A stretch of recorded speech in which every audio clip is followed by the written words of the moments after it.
सोना मत खरीदो, पेट्रोल और डीजल की गाड़ी मत चलाओ और ओवरसीज ट्रैवल तो करो ही मत 1 साल तक। ये कहना है हमारे आदरणीय माननीय प्रधानमंत्री नरेंद्र मोदी जी का। और ये सब हमें किस चीज के लिए करना है?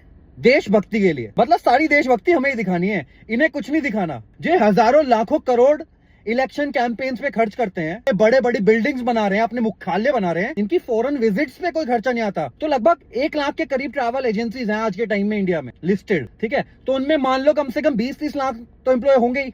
और वो 20-30 लाख एम्प्लॉय लगभग 2-3 करोड़ लोगों का तो वहन कर ही रहे होंगे ना आजीवन। तो उन 2-3 करोड़ लोगों को क्या करना चाहिए? सबको मर जाना चाहिए, क्योंकि वो है असली देशभक्ति। तो मतलब एक लिमिट होती है ना हिपोक्रेसी की। इलेक्शन से पहले कुछ नहीं बढ़ रहा था, है ना। जैसे ही इलेक्शन खत्म हुए तो 900 रुपए के करीब इन्होंने बढ़ा दिए कमर्शियल गैस पे। उससे पहले बोलते रहे कि हमारे पास रिजर्व्स हैं, हमारे पास रिजर्व्स हैं, लेकिन वो सारे रिजर्व्स खत्म हो गए एकदम से। कोविड आ जाए तो ट्रैवल इंडस्ट्री बंद, कोई वॉर हो जाए तो ट्रैवल इंडस्ट्री बंद। और आप लोगों की सहूलियत में कोई कमी नहीं होनी चाहिए। आपको कोई विधायक बोले कि मैं 10 करोड़ में बिकूंगा, उसे 50 करोड़ फेंक के मारेंगे उसके मुंह पे। इनकी देशभक्ति यहाँ पे रहती है और हमारी देशभक्ति में दिखनी चाहिए कि हम देशभक्त हैं नहीं।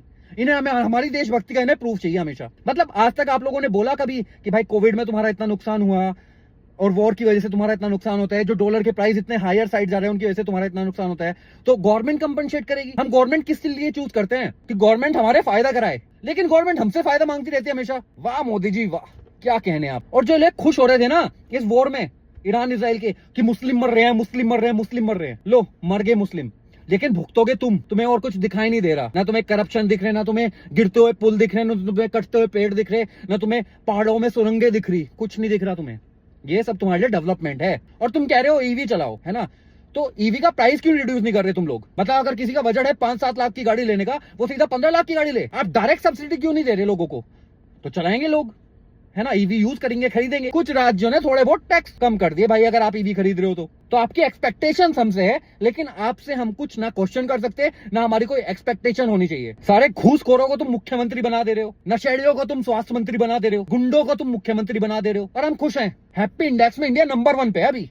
इतने खुश हैं आके लोग। मतलब शर्म आनी चाहिए बोलने से पहले, कुछ भी मुंह उठा के बोल देते हैं। लोगों को चाहिए था ऐसा कि जो उनके सर पे जूते मारे और उनसे काम कराए बस। कभी कभी राजा जी खुश हो गए तो कुछ दे देंगे तुम्हें। कितनी विडंबना है ना इस देश की। अभी भी वक्त है, सुधर जाओ। अरे हिंदुत्व तो नहीं होगा खत्म, कब से चले आ रहा है, कब तक चलता ही रहेगा। हिंदुत्व कभी खत्म नहीं होगा। ये जो खौफ है ना, ये जो डर बैठाया जा रहा है तुम्हारे अंदर, हिंदुत्व खत्म हो जाएगा, हिंदुत्व खत्म हो जाएगा, ये सिर्फ एक ना पर्दा है जो आपकी आंखों के सामने डाला जा रहा है। और इस पर्दे के पीछे चल रहे हैं बिजनेस इन लोगों के, है ना, करप्शन का बिजनेस, गंदी राजनीति का बिजनेस। क्यों कॉम्प्रोमाइज कर रहे हैं हम? आवाज उठानी नहीं आती क्या हम लोगों को? भारत में तो हमेशा आंदोलन हुआ है ना हर चीज के लिए। हमने तो अंग्रेजों को भगा दिया, मुगलों को भगा दिया, सबको भगाया हमने। हम डर गए हैं अब, और ये खौफ बहुत खतरनाक है।